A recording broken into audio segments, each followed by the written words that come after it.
Are you looking for a really awesome and amazing graphic designer? How about an illustrator or a photographer? This is Rainey Roberts, and I wanted to tell you how you can get my designer, illustrator husband, Scotty Roberts, to work for you on your project. Do you have an awesome self-published book but no cover, or even worse, a cover that really sucks?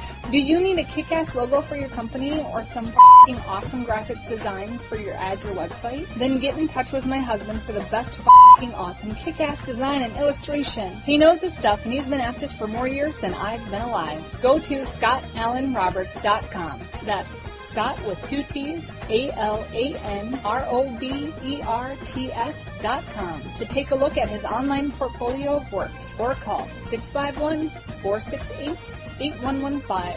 Now go out and kick some ass with some kick-ass graphic design. Hire my dad, so he can take me to Disneyland.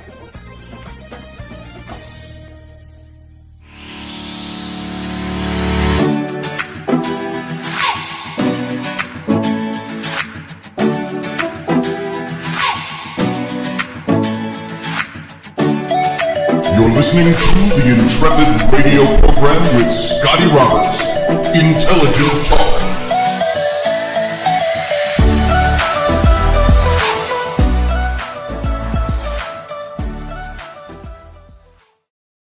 Happy Tuesday evening, folks. Welcome to the program. This is Scotty Roberts. You're watching my show, the Intrepid radio program, right here on the Odyssey Radio Network. And it looks like I have a cheerleading section back behind me. Blah, blah, blah, blah, blah. And you're watching us here on the Odyssey Radio Network. That's ODYSY1.com. Girls, say it after me. OD. Come on, like cheerleaders. OD. What? What the lamest pair of cheerleaders I've ever heard. Because you're doing your everybody else goes You're way off the camera over there. You know that? So, how you do one with me? OD. Say it. Repeat it. No. SY. ODSY. Come on. Odyssey Radio. ODYSY1.com, folks. So you can go on over to Odyssey Radio. Check them out. Check out all the... Let's go. Okay, let's go. Right out of the room. Bye, guys. Thanks for being here. Okay. Well, they all know already. Oh, Bye. Show off your new shirt. Oh, you don't have your new shirt on. Okay. Good night. You gotta go. I see an armpit. Good night. Give me a hug. Good night. Go upstairs. It's time for bed. I'm sorry, folks. This is the way it is. Me. He dropped Bye. me. Go. See ya. I pushed you over now. All right. There you go, folks. There is an auspicious beginning. Shh. He's still. An auspicious beginning to the radio show this evening. So welcome to the program. You're also watching here on my YouTube channel. That's youtube.com/Mr. Scotty Roberts. And you can be a member of this channel. Just go hit the join button below. For anybody coming here for serious commentary, that's how this show rolls right now. My kids like to invade whenever they know that they can. So I want to thank you all for being here. I appreciate your time and that the fact that you'd spend it here with me for an hour every night or so. And Teresa D'Antone, I see you over there in the chat room. Welcome. Good to see you. Master Finn, #1, as she called you. That's probably more appropriate. So good to see you here, Brother Finn. And Barbie D, nice to see you. And Steve Clark, glad to see you, brother. He says, blackberry moonshine smooth, but could have more blackberry taste to it. Why, what's it taste like now? Curious. Just not enough blackberry, huh? Maybe add a little sweet to it, huh? So, welcome, Steve, by the way. Dave Potter, Uncle Dave Potter is here. And, folks, by the way, I want to say this is not the permanent set here. It's the permanent location. Just haven't had a chance to set up anything in really good shape yet. So, cough syrup. Is that what you add to blackberry shine? So weak blackberry taste. That's too bad. I'm drinking cinnamon spice tea. I discovered this water that I kind of like. It's Fever Tree. Fever Tree tonic water. If you can see it without the light glowing on it. And this is elderberry would like this. This is called elderflower, this flavor. It's not bad. I don't know what it tastes like because I don't know what an elderflower is. I have nothing to compare it to. But I've got a red grapefruity one up there, and there's another one, ginger ale one up there. And it's tonic water, and it's actually very good. Hey, Project Sky Falls, how you doing? Good to see you. Welcome to the show. And I was just kind of going through who's here. Field Guy is here somewhere, I'm pretty sure. I thought I saw him earlier. Yep, there's Field Guy. Good to see you, brother. Glad you made it in. And I think that's all I can see in the chat room at the moment, which is okay. As they all filter in, we'll say hey. So, yeah, elderberry's around here somewhere, I think. So, Scott Allen is here. Different from a younger flower, says Scott Allen. I'll have to go along with that. That makes a lot of sense to me. And who's down here? Oh, I thought it was Mom. Thought she was going to come by and say hi. So, just a cat, the dog, the two girls. Well, one girl's upstairs. I'm being corrected on air. So, there you go. I don't think it matters much. So, I hope you all had a great day. I'm having a busy week that's starting to fill in rather quickly with project work and stuff. Because, of course, my week now knows I'm going out of town on Saturday, so it's going to be hard on me this week. Now, I hope this doesn't disgruntle too many of you. There will be no shows next week. I may be able to slip in and do some live spots from Disney. And if I do that, watch either your Facebook page or the YouTube channel. We'll try to do them from the YouTube channel. And I'll show you some things. When we get to Universal, I'll probably do one where you see the Hogwarts castle behind us and things like that. So I'll try to get you a couple of nice, fun things from Disney while we're out there. It's going to be a fun week. And looking forward to doing this with all of my kids, except Sam. Sam will not be coming along. So I'm a bit disgruntled about that. Speaking of Sam and thinking of my kids and stuff, I got this book today. Took Flynn over to the local game shop, and I haven't played Dungeons and Dragons in 35 years. So I was looking through some of their books because I like the artwork. I thought this would be kind of fun to do art for some of these things. And so he showed me, I said, what's the best book to get? Because some of these are really intriguing. And he said, the best thing you want to get if you haven't done it for a while is this book and read it. It's got all the cool stuff in it and all the strategies and all the how to create things and yada, yada, yada. So this will be a fun book going through and trying to figure it all out. So refigure it all out. It's been years. So come over here, Flynn. Here's Flynn, who rarely comes on. Hey, look at you, Mr. Tall Man. Oh, there you are. You're way up there. How you doing? Good. Good. You excited for Disney? Yeah. Good. You excited for this? Yeah. Do something out of this? I think that'll be fun. You should take that and look it over if you're not doing anything else. Otherwise, just put it back over here and you look at it another time. So that's Flynn, my 12-year-old boy, growing into man now. So there he goes with his juice pack and his D&D book.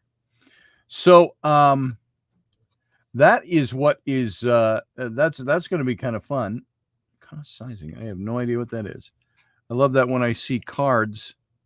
Oh, I see. Never mind. I figured out what that was.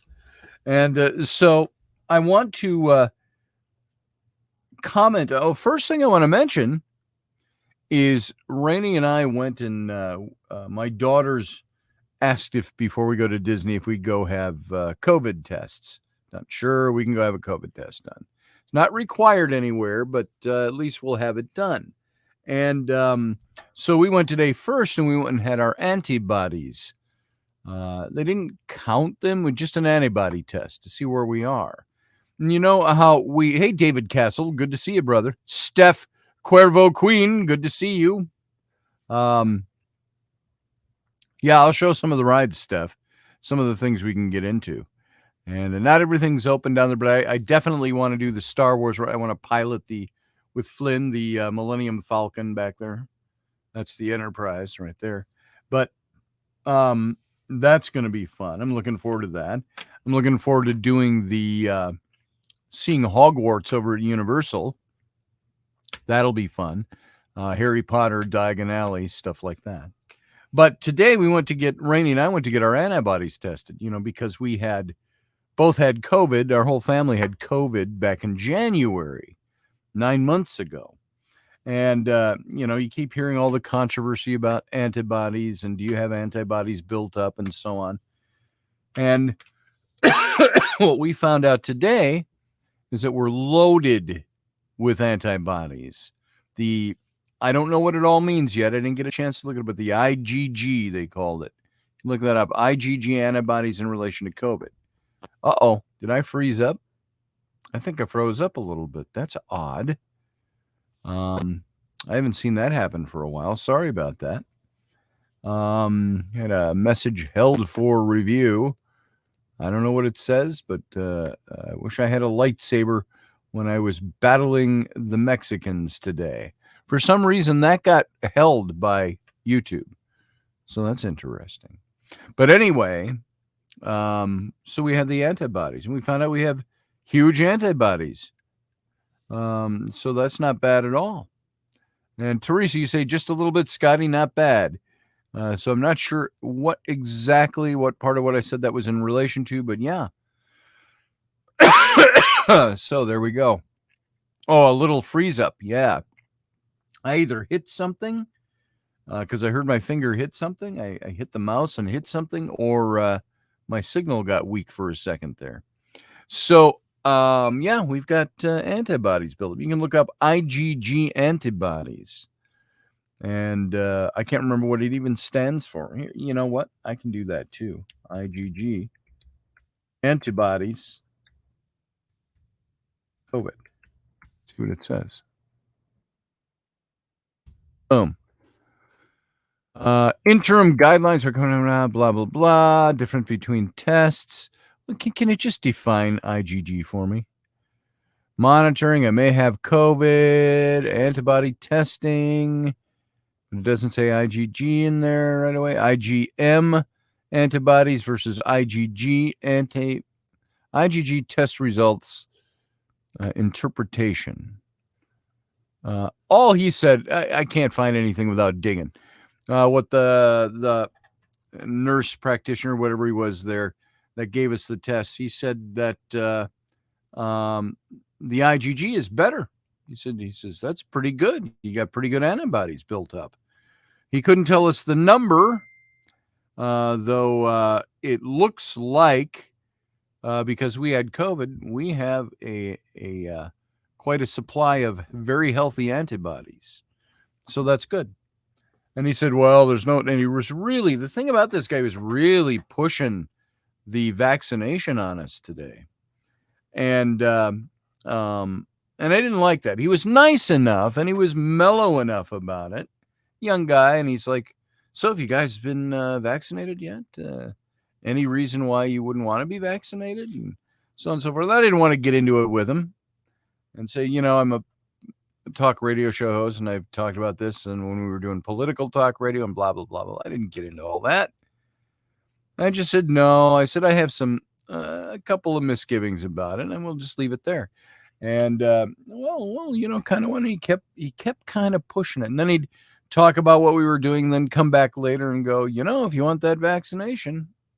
And I'm like, no, thanks. And Rainey was the same way. Hey, Claudette, good to see you. I said, I have my reasons for not wanting the vaccination right now. And then he was pushing the flu shot after that. I can give you guys a flu shot today. And I'm like, no, thanks. And, in the back of your head, it's almost like he's pushing the vaccination so much. How do I know he's not going to give me the vaccination? They don't do that, but, the thought goes through your head. And so I have my definite, you know what they are. I don't need to cover it again tonight. I have my misgivings about the vaccination. And finally, toward the end, I did tell him, I've been doing political talk radio for 20 plus years. I said, and when this all started, we were doing political talk. And I said, and it was very good-natured and friendly conversation we're having. I said, I've just gone through this stuff a million times already. He goes, I get it. That's cool. And then we quickly changed the topic. But the good news, we have the positive antibodies, which I knew we had. They said we'd have them for about 90 days. But do antibodies die in your body? I don't know enough about that. Once your body creates an antibody for something, does it go away? No, I thought my understanding from biology when I was a kid in school was that antibodies, once you get them, they don't just dissipate. You've got them. Your body has built up a defense. Hey, Durwood. Good to see you. And Claudette, I said hello to. Good to see you all. All those of you coming in. Matthew Sainsbury, good to see you. St. Lucia, he says, had 3 deaths in 24 hours. One was a 25-year-old due to the Delta variant. Others, new variant that's been appeared in Barbados called Mu. We've heard of all those variants here, too. And I just tend to think politically, there will always be a new variant. So this is all about power and control. So not that people don't die. It's a real virus. You got to take care of yourself and all that. But it's good to know we're antibodied up. Hey, Brianna. Good to see you. Brianna. Nice to see you. And Claudette agrees. Thanks, Claudette. Last night we were reading out of this book, The Authoritarian Moment. And I know reading somebody else's book isn't necessarily original commentary, though I throw a few quips in from now and then. But you'd be surprised how many radio figures read news articles when they're going on air. They say, I saw this news article in the Los Angeles Times, and they were talking about, and then they go on and on and on, and then they do their own commentary spinning off of that. So I want to read another segment of this because I think this is really good stuff. Now, whether you like him or not, Ben Shapiro, he might be a little quirky. He wrote this book, The Authoritarian Moment, How the Left Weaponized America's Institutions Against Dissent. And he's talking about the new authoritarianism. And so I'm going to read another section of this and see what you think. This is really powerful stuff. And I want to see how it hits you. And it's open for debate here. We can talk about this stuff. And by the way, speaking of debate, why don't I just put in here our call-in line link. If you want to call into the show tonight and to talk about the topics we're talking about, here is the call-in link. Let me just type it in and put it into the chat room. Boom. Boom. There it is. It's in the chat room, folks. So if you want to call into the show, have your camera ready and call in and we can talk about whatever you want to talk about. But mostly we'll try to stick to the topics of the show. So that's just the way we do. And so let's go. We left off last night. He was talking about the renormalization of American institutions.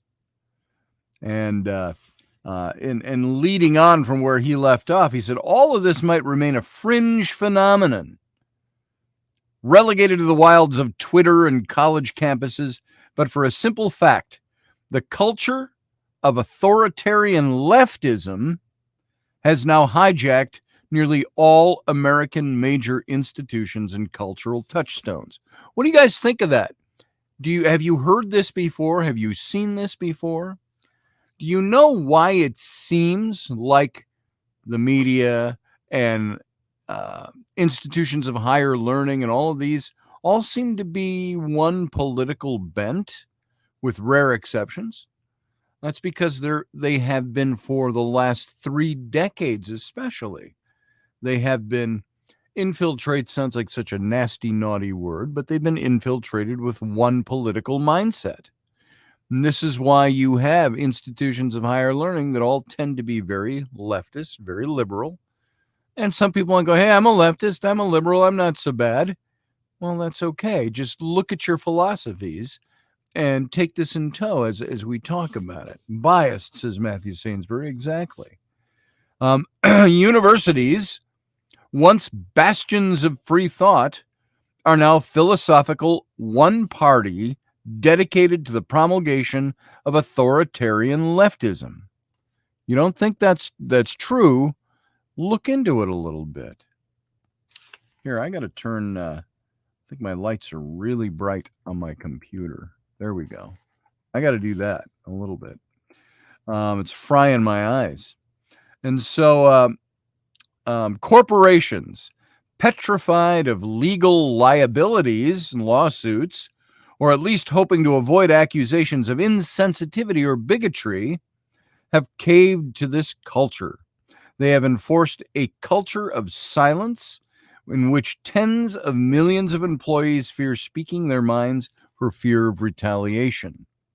Say that isn't so. What's happening with the vaccine stuff today? Get vaccine or you're fired. People don't speak up. They're starting to, of course. Social media have banned people who refuse to abide by social justice dictates. The social mobs, egged on by eager activists in the media, mobilize daily to target the unwoke. What do you think of that? Hey, is that Niall? Let's see. Let's get him in here. Boom. Niall, is that really you? I see you, brother. How you doing? I'm not hearing you, though. Oh, I'm hearing your feedback from the radio.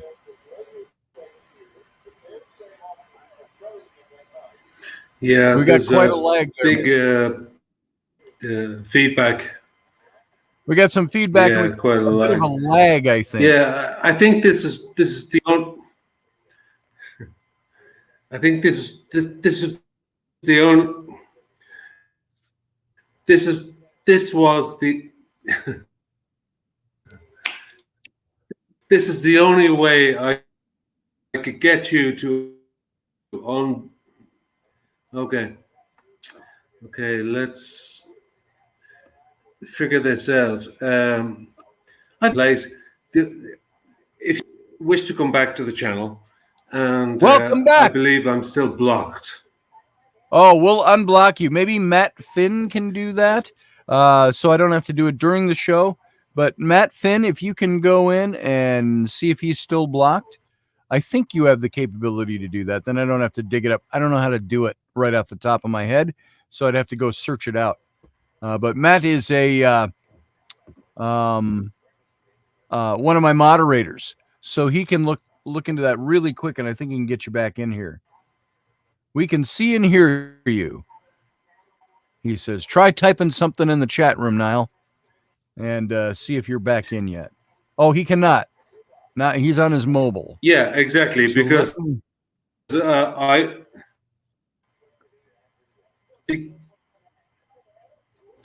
okay. Let's see. I'm not seeing where to do I'll that. tell you what. I'll come out. I'll go out and come back in. Okay, go out and come back in and see what happens. All righty. Okay, there's Niall, our old friend from Ireland. So I'm not quite sure what to do to get him visible again. Let's see. Folks, if you'll bear with me while we're doing this during the broadcast, I'm going to see if guests, Cameron, nope, that's not it. Matt Finn says, I got my hands busy at the moment. That's okay, Matt Finn. Let's see, Field Guy, but I don't need any drama. I had some all fucking day. Durwood, I don't need any more. Okay, blah, blah, blah. You guys, if you got anybody's going to fight, take it out of here. We don't need it in the chat room. So Let's see. I'm just going to see if we've got anything to do with. I don't see. I've got to look it up, folks. I don't know how to unblock somebody. So if anybody there can figure that out, either let me know, or if you're a moderator, go ahead and give Niall free access again. So let's see. Teresa says something. Everybody's saying good night. Good night, Teresa. Good to see you. Glad you made it in. Yes, and Matt Finn says we'll work on it, Niall. Let me get back to this while they do that. Thank you, moderators. Here we go. All right. From his book, The Authoritarian Movement, Ben Shapiro, we're going to continue on. They've enforced a culture of silence in which tens of millions of employees fear speaking their minds for fear of retaliation. Social media have banned people who refuse to abide by social justice debates or a diatribe. What's he say? Dictates and social media mobs, egged on by eager activists in the media, mobilized daily to target the unwoke.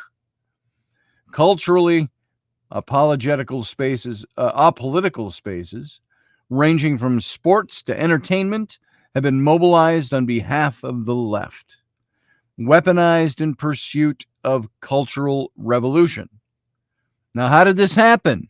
How did colleges, supposedly protectors of open inquiry and free speech, turn into the bleeding edge of censorship and ideological compulsion?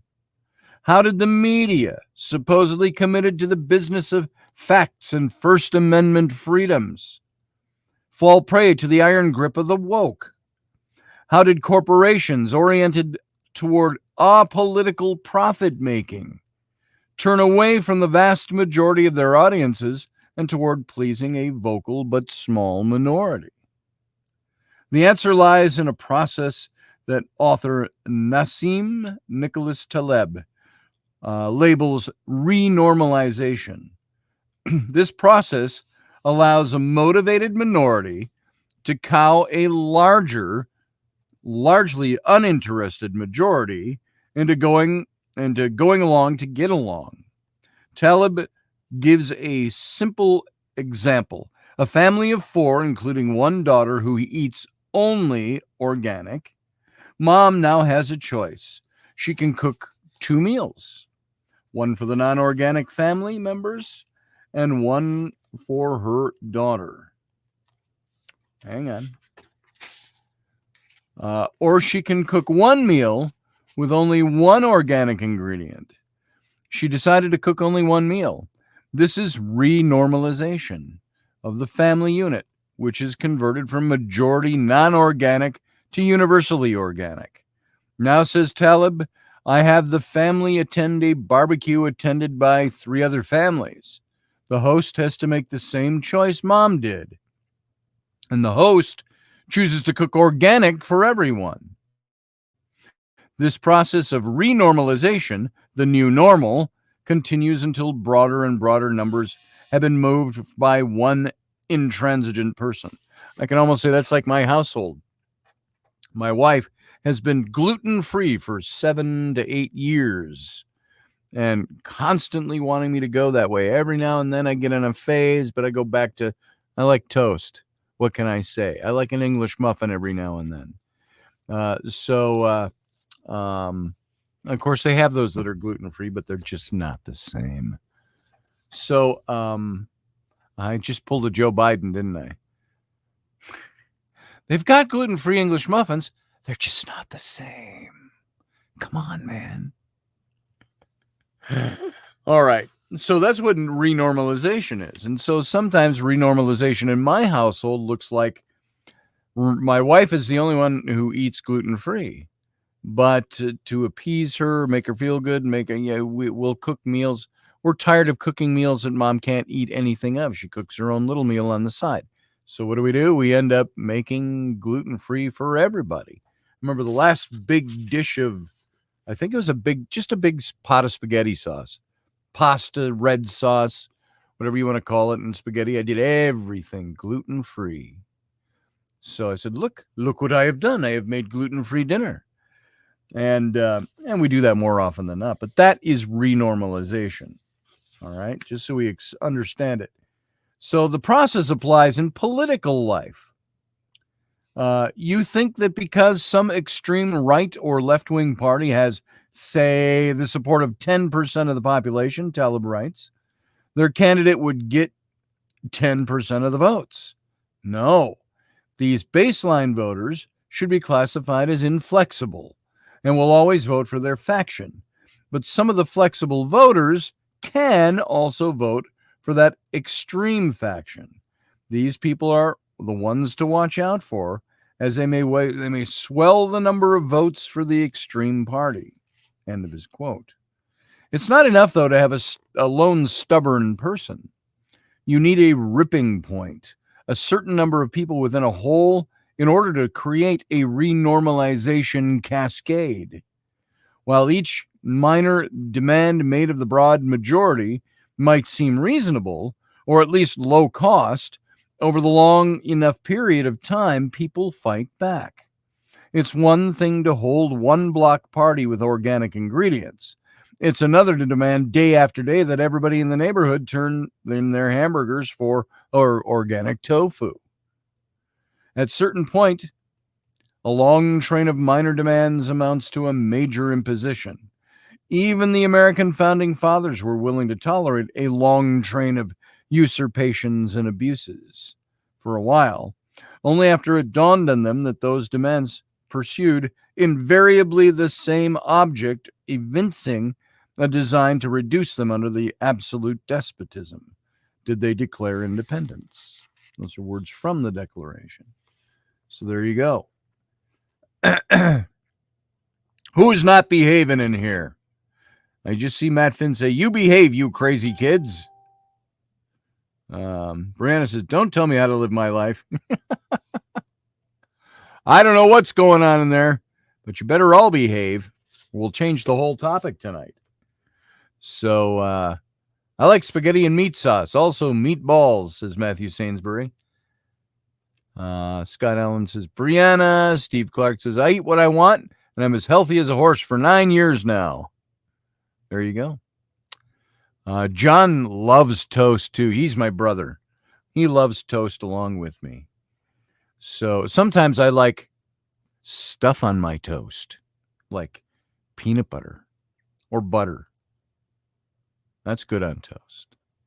So Brianna says, LOL. There you go. And what else we got? David Castle, greetings and favor to you. John H.R. Piper. John Piper, welcome to the show tonight. Good to see you, brother. So we can go on with this. And by the way, folks, this is as close to political as this show really gets. Because, I'm talking from somebody who is obviously a conservative writing in this book, and I agree with his point of view on the new authoritarianism in America.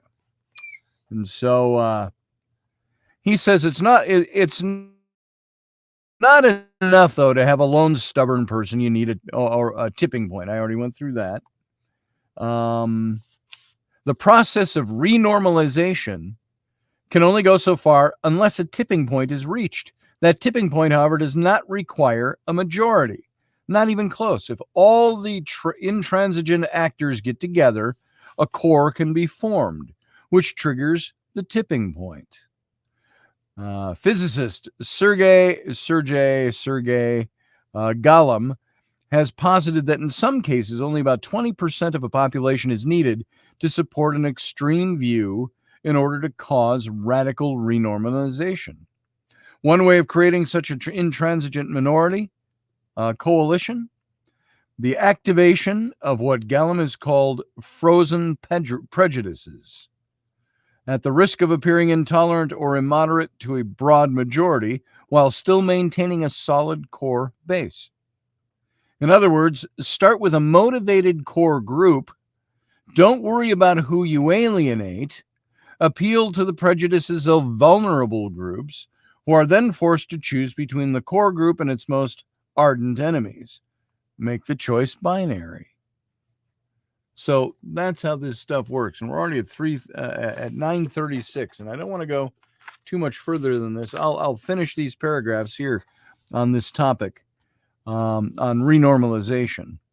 He says, this is, in a nutshell, a strategy for the authoritarian left. By putting together an intersectional coalition of supposedly dispossessed groups motivated by a common enemy, the system itself, they can move mountains. They can build a coalition of people who look the other way at revolutionary aggression, who endorse top-down censorship, who believe deeply in anti-conventionalism, and when the ascendant authoritarian leftist coalition uses its momentum against those who populate the highest levels of institutional power, offering job preservation or temporary absolution in return for surrender, institutions generally surrender. And then there's those institutions cram down these authoritarian leftist values. That's how you get Coca-Cola, a company with over 80,000 employees, training its workforce to be less white, quote unquote, in fully racist fashion, noting that to be less white means to be less arrogant, less certain, less defensive, less ignorant, and more humble by their definition, and claiming that this discriminatory content was designed to enhance inclusion. That is how renormalization takes place. And then he moves on into shutting the Overton window. We'll talk about what that is next time, on another time. But I want to get into our topic for tonight as well. So I'm going to run a quick 30 seconds to 45 seconds. And then you know what we're going to do? We're going to get into doing the new topic. This is just to soften your palate as we go. Move from something that's highly political to something that is not. Here we go. Ready? Boom.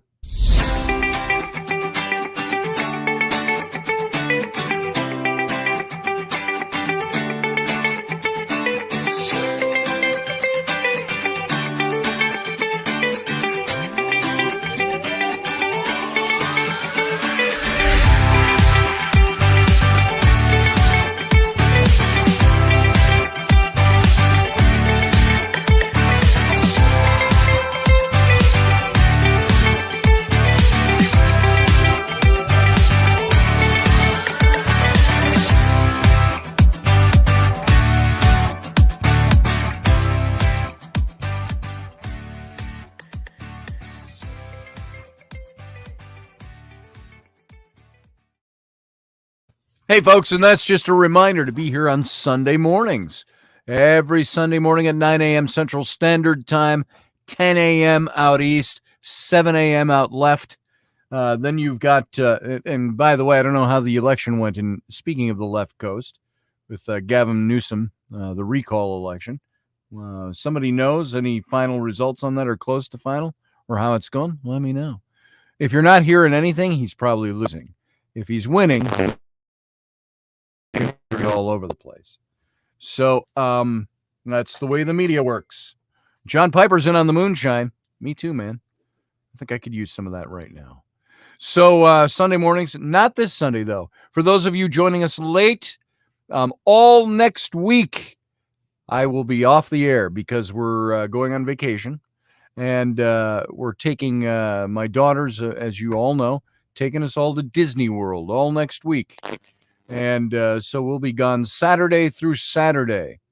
And Saturdays we don't have a show any, but Sunday through Friday next week, there will be no shows. But I will try to pop in occasionally with some updates and maybe some fun stuff from Disney World as we're there. Maybe flying the Millennium Falcon or something. So, although I don't think you can film during those. So there you go. That'll be all next week. And so tonight we're back into talking about Jesus, Potter, Harry, Christ. These fascinating similarities between these two literary characters. And either Jesus was a literary character made up by his followers, or he was more small time than he comes across, and he was enhanced by his followers, or he didn't exist at all, or he existed just as the Bible says. So I tend to do this with Jesus. I have a hard time walking away from Jesus, the Son of God, Jesus, the Savior of mankind. However, when you start to dig in historically, that's all faith. It's the only way you can believe, because historically there is no support, very little support. Even the historians of his day, well, within the 100 years of his death, none of them were firsthand experiencers of Jesus. So it's very interesting. It closes at 11, Scotty. What closes at 11? You talking about Disney World? Closes at 11 out east? Yeah, I need some now, says Brianna, and I have to type up 3 case studies for health, safety, and nutrition. No better way than to type up 3 studies on health, safety, and nutrition than drinking copious amounts of blackberry moonshine. That's what I always say, Brianna. So you can do what you want, though. Johann Dancing Gypsy, welcome to the show. Good to see you there. And Brianna says, poll it. So David Castle, greetings to Johann Dancing Gypsy. And so welcome, everybody. Everybody's here. Welcome. Let's dig into this now before it gets too late and we don't have any time left to do it. It's already 9:43. Do you realize we really only spend about 15 to 20 minutes every show digging into the content of the show, because we've got so many other things to talk about. One of these days, maybe in the near future, I've been talking to Russ, the owner of Odyssey Radio. There might be some other things we're going to start incorporating, start doing some other things that might be very beneficial for us all. So we'll see what happens. Anyway, moving on. We talked about in this whole thing of looking at the Christ type that the literary figure Harry Potter has been made into. We've been looking at trying to establish why that would be so. It was very necessary to dig into the past stuff. We dug into the past of how the Christian community reacted to Harry Potter at first, how they flip-flopped by the 4th book in the series, because the message for them changed. While J.K. Rowling said this was the plan all the way along, she didn't deliberately set out to make a Christ type out of Harry, but there are certainly parallels that can be drawn. And so in looking at that, we also had to then look into the history. We had to look into the Old Testament and how it is said that the Old Testament stands alone. It's the Jewish Bible. Yet Christianity has tried to make the Jewish Bible into its forerunner for the New Testament. So let's look at the New Testament. And you know what? They might be right. We don't know for sure. We're just looking at this stuff. We're studying it. Uh-oh, what just happened? He's never going to see that comment. What did you say, Brianna? What am I not going to see? The polls close at 11. Oh, in California. Yeah. So there it is. Yeah. Just FYI, I don't believe I have the ability to remove the block from a user on the channel. I'll have to do that, Matt Finn. I'll figure that one out. Sorry about that, Niall. If you can hear us somewhere, we'll get that removed. As soon as I'm off the show, I'll try to get it figured out. And we'll be ready for you for tomorrow night. So, however, it looks like you could call in. Let's see, David Potter. 3-hour show, David says. Yeah, right. The only way I could do a 3-hour show is if it was paying my way in life. So, especially every day. Otherwise, I'd be doing it. I'd be on it already. You think I can't talk for 3 hours? I can do it. I got plenty of material. So the New Testament's really awkward to talk about. The New Testament is providing proof for the historical Jesus, if only because of the stark contrast in respective beliefs concerning the Bible. Many people believe firmly, without a doubt, that the New Testament is not historical. And others believe just as firmly that it is. What do you believe about the New Testament? Is it an historical document? Is it on the mark historically? I know there are some things in the New Testament that can be bolstered historically. A lot of things, as a matter of fact. But it's not the same kind of collection of books as the Old Testament. So although it's long been concluded by literary experts, biblical exegetes and historical scholars, that the four Gospels of the New Testament reflect specific theological trend. Get this, the Gospels reflect specific theological trends within the early church and that period of time, rather than dispassionate historical reports. It's not objective at all. And they're still considered one-eyed eyewitness, very good, eyewitness testimonials and historical evidence by perhaps the majority of Christians. And therefore, a large portion of the world population sees these things as historical. And that's where we start to run into a problem with it, because the New Testament, I don't think, is as historical as it could be. It's certainly not objective, and it's certainly not throwing out dispassionate historical information. Now, as I mentioned previously, we shouldn't be concerned here with proving the matter one way or the other. I'm not going to prove the historicity of Jesus or the New Testament or disprove it. We're just looking at it. We're researching it. All that is really needed to fully understand the various reasons why each side claims what it does is something that's a matter of your choice. We're just looking at the different sides. And to begin with, it can be reiterated that the academic community hasn't considered the Gospels as eyewitness accounts since the early days of biblical criticism. Although they might say that the Gospels, the Matthew, Mark, Luke, and John we're talking about, reflect the genuine or authentic spirit of the early church.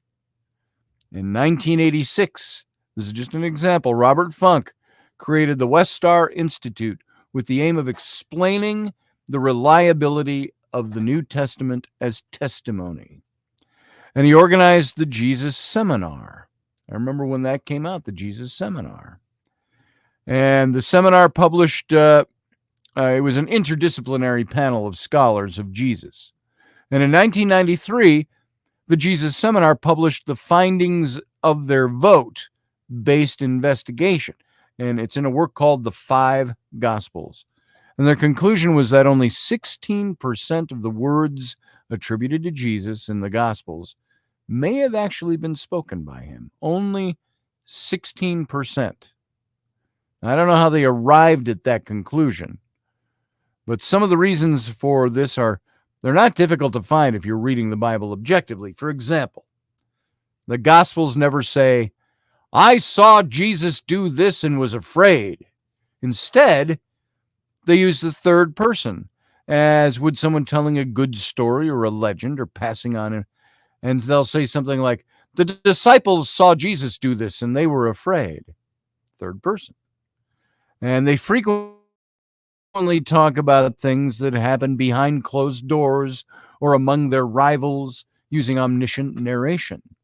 Now, you know what that is in literature. Third-party omniscient is where I can say something like, and the people all gathered together to meet and to listen to Jesus teach, and some of them were afraid and some of them accepted, and his message was spread widely. First person, of course, is going to be very different. I attended this meeting where Jesus was talking, and I personally heard his words, and here is what he said to me. Those are different. And so this third person omniscient is how every book of the gospel, every one of the gospels seems to be written. It's not written by the ones written by Matthew. It's not saying, I, Matthew, here's my words on this. And I think Luke says something like that at the beginning of the book of Acts that he writes, but I think in the Gospel of Luke, he doesn't start it that way. None of them are writing, this is my personal account of Jesus, and then they flip-flop into third-person omniscient. And this is what scholars are saying is one of the concerns they have in looking at, especially like the sayings and the words of Jesus. And they're also incredibly impersonal, these Gospels. They share no private conversations, no anecdotes, no complaints, and no worries or thoughts of the author, which might be expected if the author had traveled in an intimate band of companions for a year. You know, I remember the conversation of Nicodemus coming to Jesus by night. He's a Pharisee, and he doesn't want the other Jewish council rulers to see him talking to Jesus. So he comes and he asks Jesus by dark of night when Jesus is all alone, sitting on the rooftop or out in the garden or something, and he meets with him. Maybe it was prearranged. And he meets with them, they have a conversation, and this is where we get the John 3:16 passage. You know, for God so loved the world that he gave his only begotten Son, that whosoever believes in him would not perish but have everlasting life. And Nicodemus says, well, how can I enter a second time into my mother's womb? And Jesus says, it's not what you're thinking. Now, this is a very intimate, private conversation he had with Nicodemus. Did Nicodemus pass this on to the gospel writer? Was the gospel writer present? We don't know any of this. So it's really interesting when you say, we had the same thing when I covered the life of David, saying a lot of this is apologetic. You had conversations and intimate exchanges that nobody would have been there to see or experience or witness. Now, it's possible it got passed on later by somebody. But which one of those parties would have done that is the question you keep running into. Scholars generally agree that the book of Mark came first. It was the first of the Gospels. We talked about this once before. And how the other two synoptic Gospels, Matthew and Luke, were copied from Mark and added their own material to support the agenda of their particular communities. And in Mark, the earliest Gospel, there was no birth story. There was no account of the resurrection. The current ending of Mark, which includes Jesus appearing to his disciples, is considered a late addition. We covered that in textual criticisms when I was in seminary, that was an addition to the text. Mark may have been based on an earlier tradition or literature that scholars have referred to as Q. Remember we talked about this before? The other Q. Daniel Wallace of the Dallas Theological Seminary, an executive director for the Center of the Study of New Testament Manuscripts, has written an excellent paper called The Synoptic Problem, in talking about the synoptic gospels, the four gospels, exploring some of these issues. In fact, there's nothing in the texts themselves that would give the impression that they were eyewitness accounts. Not a darn thing in there. It's only tradition, which later gave the Gospels the names of specific apostles, which has led to the modern belief that they were written by original followers of Christ. And the fact that they were not as universally accepted among scholars, although some claim that they still record genuine testimony passed down from original witnesses.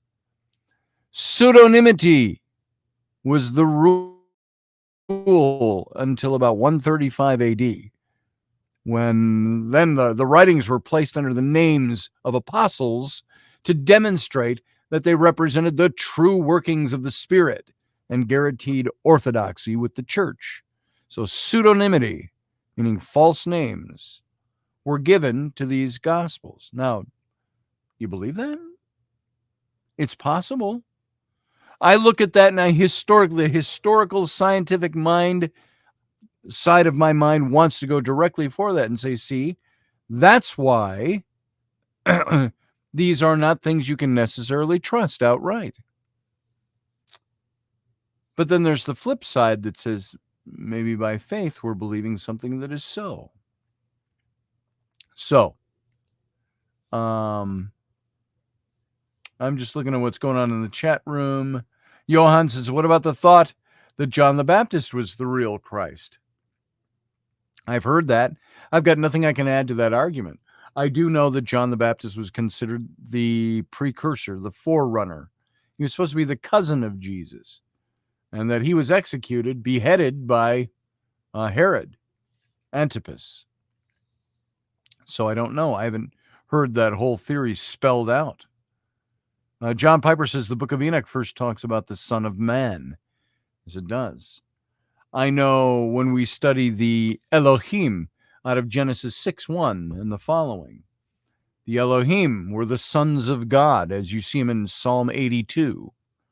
And Elohim stood in the midst of the Elohim, and he, singular, said to them, plural, you are all Elohim, the bright shining princes of heaven. And somewhere else referred to as the sons of God. Sons of God was the English interpretation in Genesis. And the sons of God came down and intermingled with the daughters of men and had children by them. Nakash in the Garden of Eden would have been a son of God. He was referred to as Nakash, the bright shining one, a direct corollary to the Elohim of Psalm 82. So you start looking at this and comparing them, you say, was Jesus a son of God or the only? The Bible calls him, the Gospels say he's the only begotten Son of God.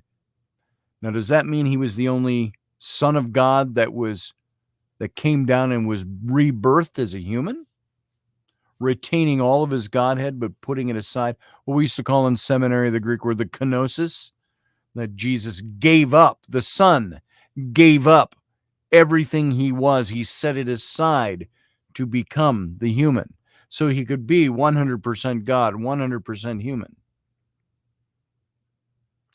Those are theories that we work with. So what are the Gospels if not eyewitness accounts?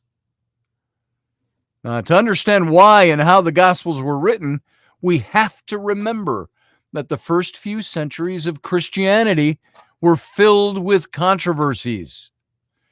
Dozens of schisms, sects, not sex, Brianna. I know that's where your head goes, John. Dozen of sects, sects, and communities worshiped Jesus independently, and they called each other heretics.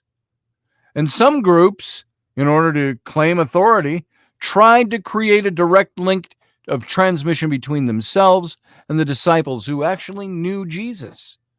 And so the concept of apostolic succession, like kingly succession, apostolic succession was an attempt to strengthen the particular ideology of certain Christian communities. Moreover, communities selected, altered, or crafted stories about Jesus to support their own particular theologies and to raise the status of the apostle their group claimed to have received direct transmission from. And I want to say, hey, to Michelle Cannon-Free, happen to see you slip in there. Good to see you tonight. Glad you're here. And, as Brianna took off, she missed my quip. Oh, well, that's okay. It's 10 o'clock now. So we're going to go toward wrapping this for tonight, but I want to say a few more things. Many Christian communities were the result of the hard work of the Apostle Paul. 2/3 of the New Testament, maybe half, whose letters, both authentic and those forged in his name, make up nearly half. There you go. It's half of the New Testament.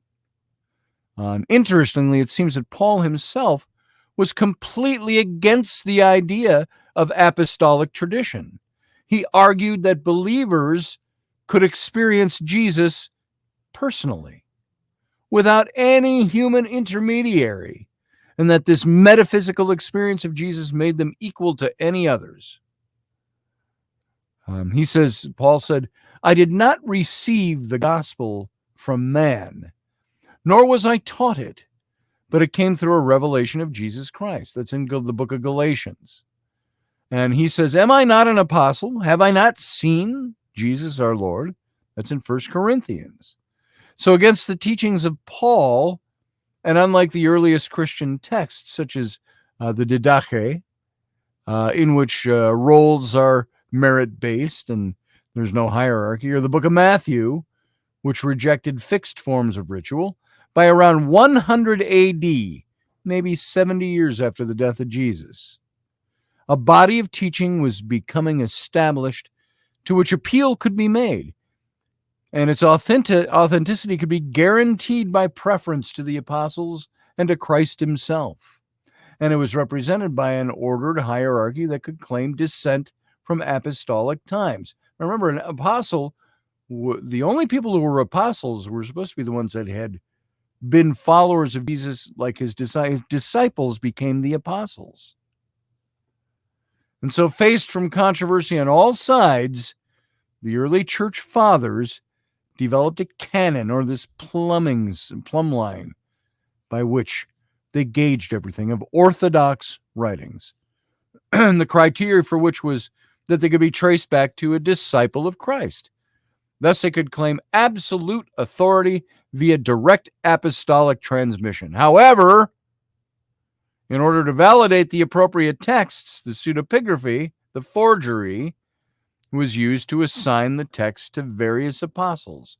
As radical critic Hermann Dettering comments, he said, "The history of the investigation of the New Testament writings has led to the generally recognized conclusion that of altogether 27 writings in the New Testament, apart from those that supposedly derive from Paul, not a single one can be traced back to an apostle or a student of an apostle. And this is the case even though all the writings of the New Testament claim direct or indirect apostolic authorship, which then constitutes the presupposition for their inclusion in the canon." So the communities that insisted on a fixed canon and apostolic tradition were the same communities preaching a Jesus in the flesh, as opposed to one that came only in appearance. Thus, they naturally had a stronger claim to the historical transmission or the dogma of truth. And other communities with a more integrative spiritual focus also began to use apostolic tradition to justify their teachings. But without a clear physical human founder, their claim of authenticity was weakened and eventually blown out of the water. And this is probably why the Bible, which is a result of a normative Christianity, the Apostle Peter, considered one of the actual disciples, is made the rock on which Jesus founded his church, rather than Paul, who never met Jesus. And Peter and Paul were at constant odds. And I mentioned this once before. It's interesting when you get into the Greek of the New Testament, you can see the antecedent of certain words. When they're calling Peter the rock, and I don't think Peter was the rock at all. I think Jesus was supposed to be the rock, because Jesus said, "You are Peter, but on this rock himself, I build my church." Not on the rock of Peter. So it's interesting. It's interpretive. But you got to look at the language. Jesus is referring to the antecedent of this rock is himself in the Greek, not Peter. And it's by the prefixes, the suffixes, and all these different things that happen in the Greek. So in the apocryphal Gospel of Thomas, however, Jesus chose James to be the ruler. Not Peter, not Paul. In the Gospel of Mary Magdalene, we find it's Mary who was the closest disciple to Jesus and had been given ultimate knowledge. She's referred to as Mary Omni. She is the one who was the great teacher that Jesus passed on to, and this is according to the book of Mary. It's according to the book of Mattathias and others. The Gospel of Philip, I think, supports that notion. So, in fact, it was quite easy for a sect or a community to attribute their personal theology to Jesus. They could just claim another revelation from the spiritual Christ, or a private conversation between him and a disciple not yet recorded. I had a conversation with this disciple. This disciple had a conversation with Jesus, came to me firsthand, but he's mentioned nowhere. Nobody knows who the heck he is.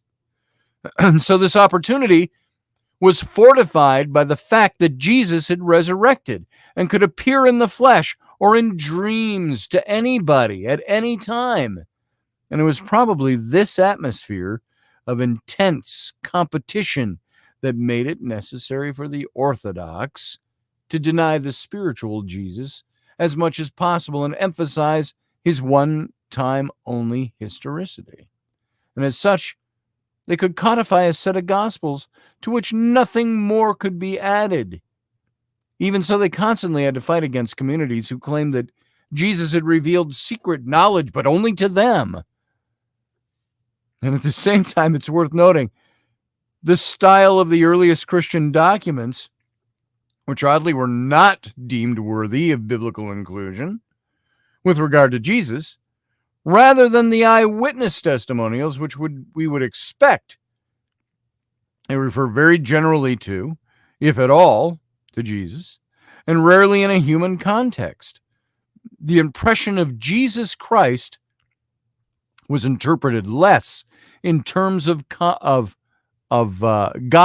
Gospels than in those of the messianic prophecies of the Old Testament. And Clement and the Didache presented Christ, or the Didache, however you want to say it, as the servant, and quote Isaiah to demonstrate qualities of Christ rather than any historical events at all. For example, they would say that Christ was humble, not because of his humility under Pilate, but because Isaiah said he would be in a prophecy. So Jesus was humble because Isaiah said he would be. Likewise, Clement I proves that the possibility of immortality through a reference to the phoenix instead of the empty tomb. That's interesting, huh? Ethical teachings of the early communities were based on the two ways of Job, the Proverbs, the book of Ecclesiastes, rather than the Sermon on the Mount. Judith and Esther are used as examples of self-sacrificing, modest women used instead of Mary Magdalene or Jesus' mother. So the Jesus of the early Christian communities, rather than a recently deceased historical person, a patriarch of the faith, was primarily this literary construct, a synthesis based on academic exegesis that interpreted Jewish scripture as prophecy about the coming Messiah. Karen Armstrong explains how a blurring of several Old Testament motifs was used to form the character of Jesus Christ. I got to take a sip of my liquid. Hang on. I get into this and then I start using my voice wrong. Sorry about that. She said, Karen, what the heck was her name? Karen Armstrong. She said that they also were attracted to the mysterious figure of the servant in 2nd Isaiah, whose suffering had redeemed the world. The servant had not been a messianic figure, but by constantly comparing the servant with Jesus Christos, using the same blurring technique, they established for the first time the idea of suffering Messiah. Thus, three separate figures, servant, Messiah, and Jesus, became inseparable in the Christian imagination. So as Armstrong continues, this Christian exegesis was so thorough that there's scarcely a verse in the New Testament that did not refer to older scriptures.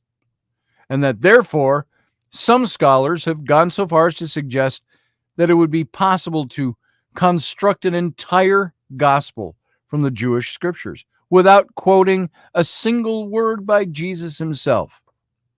And so the gospel story about Jesus Christ begins with his theological role in relationship with the Old Testament. However, at the same time, there are anomalous elements that could not have come from Judaism. The Holy Communion, for example, is in direct violation of the command in Leviticus 17:12 not to eat raw blood. Now, that's, of course, if you believe in transubstantiation, like the Orthodox Church will do. You take the bread and the wine, they turn into the literal body and blood of Christ over and over and over again by magic. So the early writings of the Didache mention Jesus only as the servant to God who imitated the Eucharist, initiated the Eucharist. And the Didache doesn't mention Christ's resurrection, and while it speaks of a Son of God and Lord, this figure is never explicitly identified with Jesus Christ. He was expected to arrive rather than being present. And so the Didache also lists these ethical commands without linking him at all to Jesus. Do not do to others what you would not have done to you. Love your neighbor as yourself. Pray for your enemies. If someone takes your cloak, give him your coat. The meek shall inherit the earth. These were all maxims that were part of the way of life, quote unquote, as opposed to the way of death, and would later be attributed to the figure of Jesus. Did Jesus say those things, or were they attributed to him? I don't know. Was Jesus secretly rich? Probably not. He was an itinerant rabbi. If the story is true, his father probably wasn't a rich man, but I don't think he was a poor man either, as he's always painted. Joseph, guy was a contractor. I don't know too many contractors who don't drive around the latest big flashy pickup truck and have money to have a boat and go fishing. And almost every contractor I know. Joseph was a stonemason and a carpenter. And you would think that a guy like this probably was not poor. Let's put it that way. Did that pass on to Jesus? I don't know. Maybe that's what funded Jesus being able to go on into ministry. Remember, Jesus is 30 years old before he starts going into ministry. And there's no mention of, there's mention of Mary and his brother and his sisters and so on. No mention ever again of Joseph after the birth story. Why is that? Did he not exist? Did he die? And if he died, if he had money, did he leave some to Jesus? I'm just making this stuff up. Maybe Jesus got an inheritance from his father. Was he the firstborn? Would he have been given inheritance? I am going to go be a country preacher, and takes his inheritance and goes. But I think he cared about his mom. He probably took care of anybody. Anyway, that's an idea that I wonder about. So the specific details of the gospel and the story of the human physical life of Jesus were told only when needed by Christian communities to confront the claims that Jesus had not lived a human life. In the 2nd century, there was no canon of prescribed texts because there was, as yet, no standard form of Christianity, which is what Constantine brought to the table with his councils of Nicaea and so on, beginning in 325 AD. Jesus Christ was then placed in a historical context, and pre-existing statements like those from the Didache were prefixed with Jesus said and Jesus spoke and said. And as W.H.C. Friend confirms in The Rise of Christianity, he says, communities needed an account of the life of the Savior for their edification, and in order to refute those who denied that he was the Messiah or claimed that his ministry was not real. Now that almost sounds like the words of a skeptic, somebody to me who, they just needed that stuff. So I wonder if there was more than that. I think Jesus was an historical figure. I think he was a real person. To what extent the Bible, the New Testament, was written by his followers and exaggerating who he was, that's the big question. That's why it takes some deep historical study. Now, part of the confusion over the Gospels is that they appear to be historical. They're written in a way and with the inclusion of historical data and personages, people, which make them seem like historical documents. And this stylistic feature is often pointed out as evidence. Craig Blomberg, for example, he's professor of New Testament at the Denver Seminary in Colorado, argues this: if you're going to be convinced enough to believe, the theology has to flow from accurate history. Besides, there's an important piece of implicit evidence that can't be overlooked. Consider the way the Gospels are written, he says, a sober and responsible fashion, with accurate incidental details, with obvious care and exactitude. You don't find the outlandish flourishes and blatant mythologizing that you see in a lot of other ancient writings. And he's right about that. But overlooking the claim that the story about a man who walks on water, pulls coins out of fish, and rises from the dead is sober and responsible by the standards he's quoting. That's within his faith wheelhouse. So that all makes sense to him. And not outlandish flourishes and blatant mythologizing. We could easily respond that the Gospels were written in this particular style precisely because the authors wanted them to be considered as historical testimonies, which in no way proves that they actually were, sad to say. And the Gospels that were canonized were the ones that presented Jesus the man, and they were chosen because they focused on the physical Jesus and could support a claim of apostolic tradition and the authority of a particular Christian transcendental terms. That for many were irreconcilable with a physical human being. And so other scholars have claimed that the consistent style of these Gospels, the four that are there now in the New Testament, implies an historical mover behind them.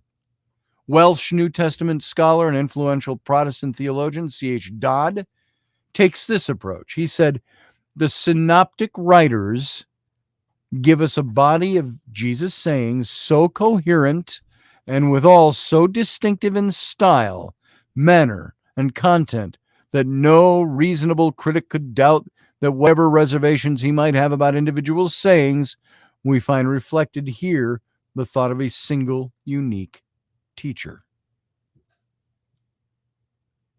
So, early Christian writings testify that, like the Old Testament, the stories in the New Testament were allegories deliberately written as historical narratives that held deeper meaning, meant to be interpreted.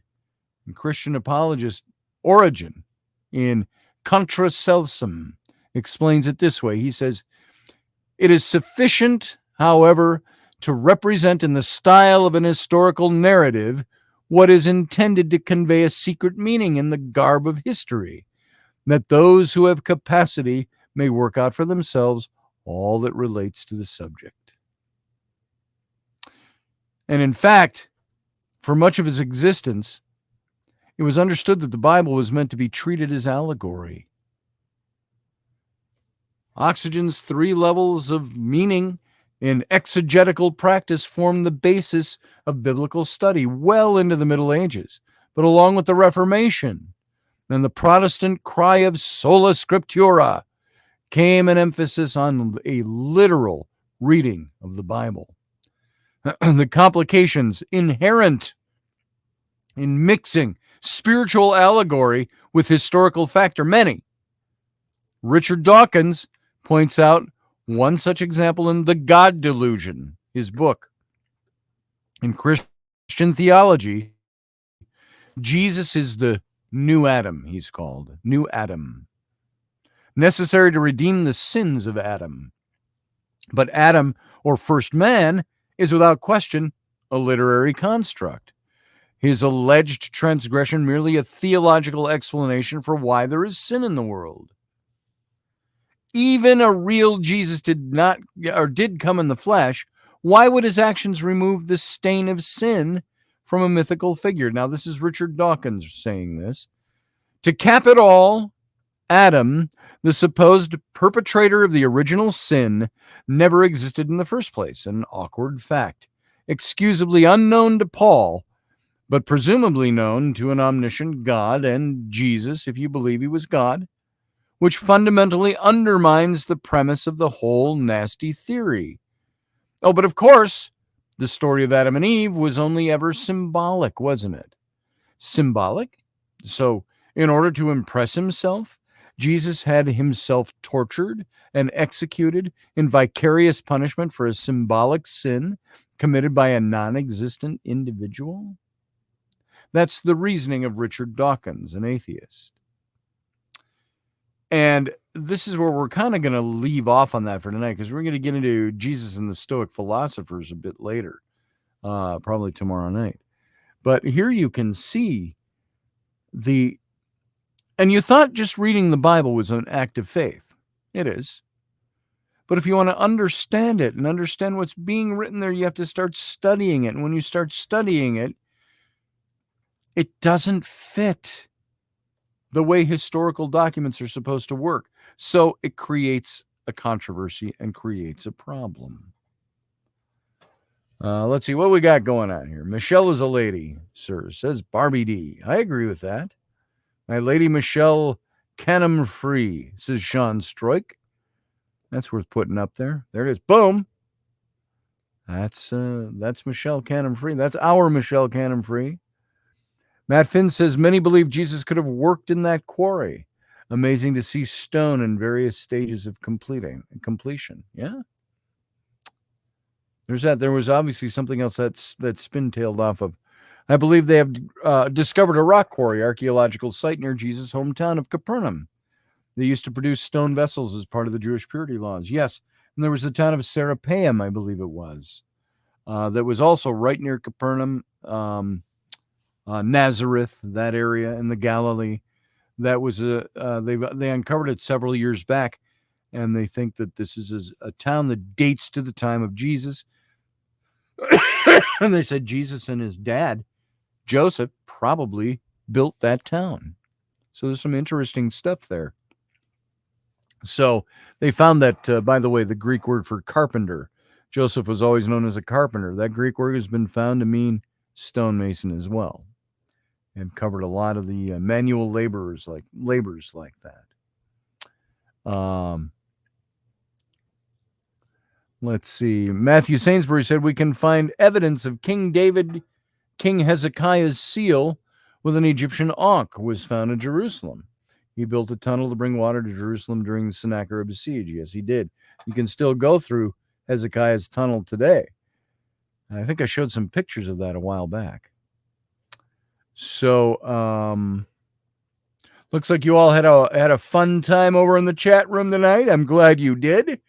I'm glad you were all here. Sean Stroik, not getting much love from Steve Clark because he does not share his BlackBerry Shine. There it is.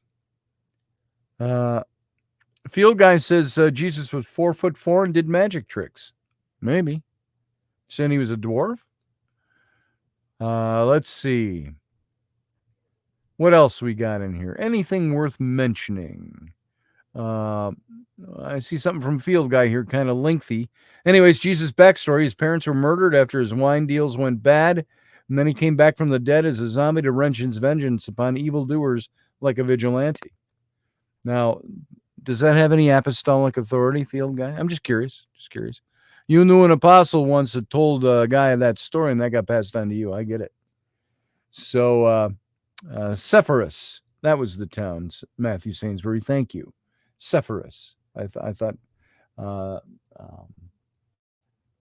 there's the Seraphim in the Serapeum in Egypt, in Saqqara, that I tend to mix up with that. So, Sean Stroik says, peace and love to you all. I second that motion. Peace and love to you all. And so I want to thank you all for being here. Remember, join the chat room, or not the chat room, join the channel if you haven't yet already. I just click the little join button down below and see 3 ways to become a member of the channel. That throws money into my coffers. And to the range of $2, $5, or $15 a month. And so that would be cool if you would like to do that. Come on in and do that. Other than that, folks, that's it. That's all we got for tonight. So you know what? Live long and prosper.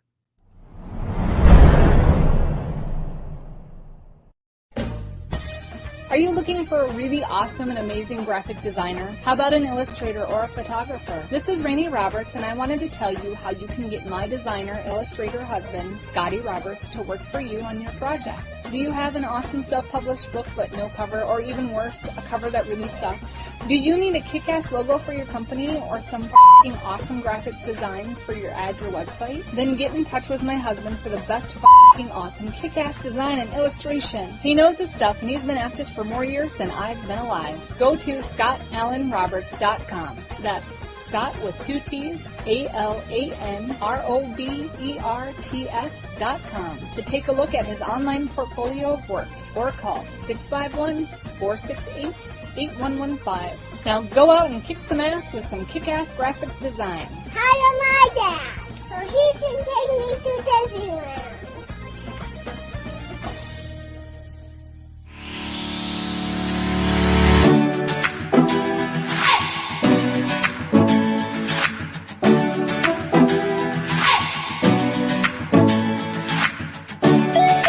You're listening to the Intrepid radio program with Scotty Roberts.